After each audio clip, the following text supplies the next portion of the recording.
Hey everyone, GuardianE here with another live reaction and first impression video in Fire Emblem Heroes, and tonight we're going to be getting the very first Mythic Hero banner trailer in the game, featuring the very first new Mythic Hero since Air debuted and introduced us all to Mythic Heroes to begin with. So let's take a look, see what they have in store for us, and watch the trailer together for the first time. Ooh, so we've got this golden seal this time around.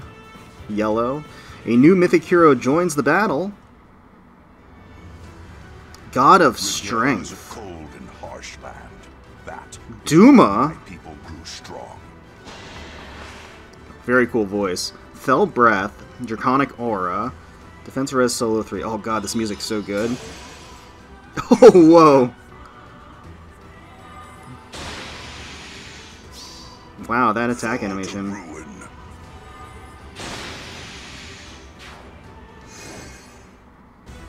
Okay. Alright, Vanguard Ike, Ryoma, Micaiah, Valencia, Levitane, Tiki, Loki, Cliff, Erica. Okay, alright. Interesting. Okay, so the first Mythic Hero in the game, other than Air, who started us off, is going to be Duma, which kind of lends itself to the theory that the Mythic Heroes are going to be more godlike characters, or perhaps more villainous in nature. So that is very cool. That sprite work for that dragon was pretty neat.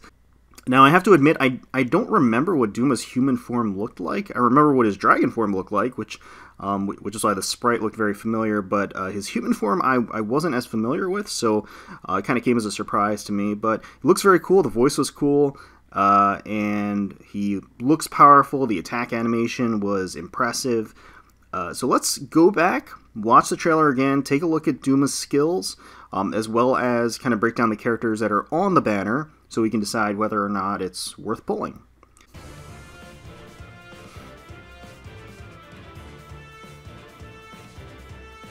Okay, new Mythic Hero. Rigel is a cold and harsh land. That is why my people grew strong. Very cool. Okay, so let's pause here. So it looks like he's going to be an armored colorless dragon, the first armored colorless dragon in the game. Now it is worth noting that he is going to be an anima, a Mythic Hero, so he counts kind of as a beast, I guess, a beast Mythic Hero. So that's interesting. He's going to be our first anima Mythic Hero in the game. Let's take a look at his skills. So Fell Breath, Might 16, grants attack +3, always a solid thing. At the start of combat, if foe's HP is less than 100%, grants attack res +6 during combat, and foe cannot make a follow-up attack. If foe's range equals 2, calculates so adaptive damage. Okay, so as long as your opponent's HP is less than 100%, you get an attack and res boost during combat. So it's an in-combat buff, and they can't double you. Okay. That's pretty powerful. I guess if I had to guess, and without looking at the rest of the skills, maybe it's intended to give additional utility to units that chip away, or Savage Blow builds, Pain builds, or in Ether raids where you have those the traps, or you have the different towers that do damage and chip damage. So maybe this is intended to bring further utility to those aspects of the game. Draconic Aura for the special boosts damage by 30% of units' attack. That's fixed damage. Okay, so Defense Res Solo 3, if unit is not adjacent to any ally, grants Defense Res +6 during combat. Okay. A natural next step in the solo skills. This will make Duma pretty darn tanky, it seems. They're going for just stacking on that bonus res. Alright, so Bold Fighter for the B slot. We all know how powerful Bold Fighter is. Guarantees a follow-up attack. Gives an additional cooldown charge for your special upon initiating player phase-wise. Very, very powerful skill. For his C slot, we have Upheaval. So at the start of turn 1, deals 7 damage to all foes. Okay. That obviously synergizes with Fell Breath. Okay, so at the start of turn 1, deals 7 damage to all foes, and if defending in Ether Raids during Anima Season, destroys offensive structure within the same column as unit, does not affect structures that cannot be destroyed. Huh. I don't know how I feel about that. Like Ether Raids, so obviously we've had arena-specific skills, right? Because we've had the dual skills that essentially increase BST. So this is the first time we're seeing Ether Raid-specific skills in the game. It hasn't been too far since Ether Raids have been introduced into the game. So it's at least interesting from that perspective, is that we're getting kind of our first Ether Raid-specific skill. As far as its use, it essentially turns him into a catapult, without a level restriction to him, since he's not a building. So that's kind of interesting. It's not broken. It is useful. For people that have been grinding away at the Ether Raids, they know how oppressively difficult some of the building configurations can be, and having that boost at the beginning to delete those buildings right out of the gate on turn 1 can be very useful. So it's definitely a powerful skill, definitely a useful skill. I don't think that it's a game-changing skill. I don't think that it kind of reinvents how Ether Raids are going to be or anything like that, but it is useful. And again, it kind of paves the way for additional skills that manipulate Ether Raids in some capacity, which we're probably going to see that more and more.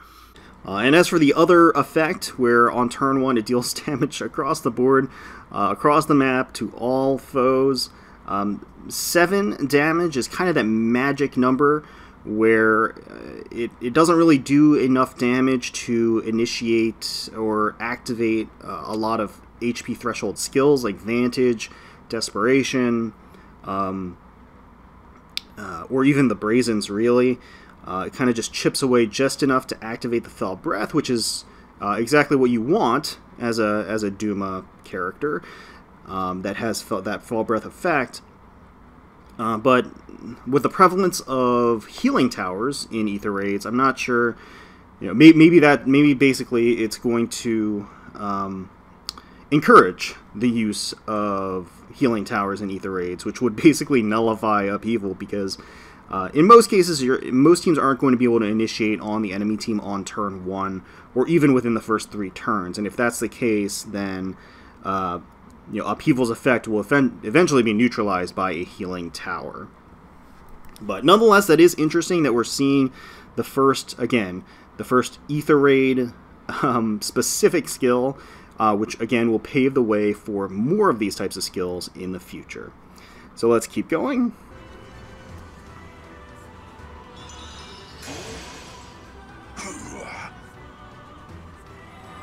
Yeah, that sprite is really cool. The attack animation is neat.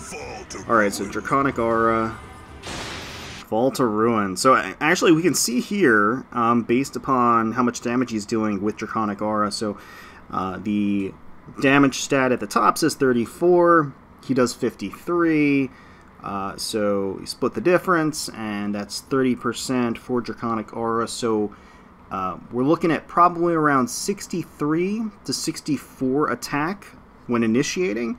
Obviously, we don't know exactly what other skills are in play here, whether the solo skill is in play. We at least know that that is what he is initiating with in this battle scene right here. So let's keep going. Alright, let's take a look at the other heroes. So he is colorless as well. Vanguard Ike, okay, Lynn, Lind, Ryoma, Alencia, Ephraim, Brave Ephraim, Leguarn, Tiki, Loki, Cliff.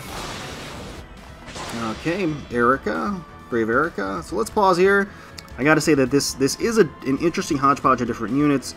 Duma is obviously colorless, so he is the second legendary / mythic colorless hero in the game.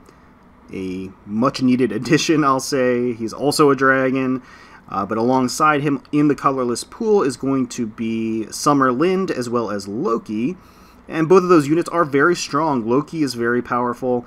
Lind is pretty good. She has a great stat line, and her weapon is pretty unique in that it's a dagger with built-in desperation, which is actually very useful if you are running any armor units that have armor dagger units, I should say, that can run Bold Fighter, because essentially you are guaranteeing the double, and desperation will ensure that at certain HP thresholds you'll be able to double unhindered.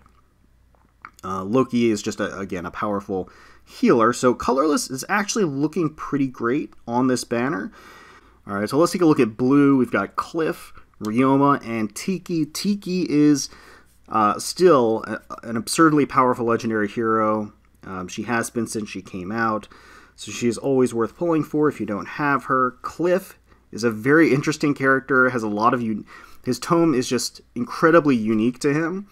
And Ryoma is a dancer, a dagger dancer. A lot of dagger units on this banner, actually, now that I'm looking at it. So blue's a contender. I don't know if I would say that blue is quite as good as colorless here, but I would say they're kind of on an even keel. Maybe I would rate blue a little bit under colorless, only because Duma is honestly going to be a marquee character. He's going to be a big target for a lot of people. Green, we've got Valencia and Legendary Lyn, and alongside them is going to be Brave Ephraim. All very powerful units, all really fan-favorite units, I'll say that much.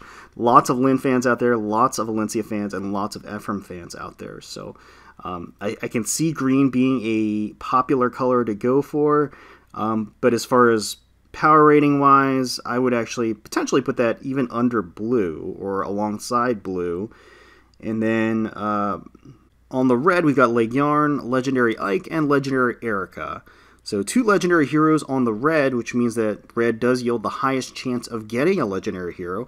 Everybody has Vanguard Ike, but nonetheless, he is a very powerful unit. Even today, very tanky, has that self-sustain, used in a lot of free-to-play guides. So he's useful in that respect, but I will say that red is probably the weakest color on this banner. Leguarn, she had her 2-person banner not that long ago. Erica, she's a fan favorite as well, but amidst all the competition, I'm not so sure that people are going to be going aggressively for her. And then there's Ike again that everybody has. So if I had to rate these colors, I might say that, you know, colorless and blue might be kind of neck and neck, with colorless slightly outshining, only because they have a marquee character, and then very, very close behind would be green, and then behind that would be red. I think that, at least in comparison to the more recent Legendary Hero banners, the selection here isn't quite as impressive, just because the last series of Legendary Hero banners that we've had have been completely stacked. And I think that this banner has a lot of great, powerful units on it, a lot of dancers and a lot of dagger units, a lot of seasonals, but I don't think it's quite as powerful or quite as stacked as the banners that we've had recently. Yeah, so I might go in for Duma a little bit, but I have most of the characters on this banner that I would be interested in, and everybody else I'm kind of lukewarm about. So, but let me know in the comments below if you're excited for Duma, the first Mythic Hero in the game, other than Air. If you're excited for any of these other units in the pool, let me know if you're going to be pulling. If you are going to be pulling, who you're going to be going for. Hopefully you enjoyed coming along for the ride and watching the trailer with us for the first time. If you did, please feel free to leave us a like, comment, and subscribe to the channel for more Fire Emblem Heroes content. We thank you so much for watching. We really, really do appreciate it. And until next time, let's protect those skies.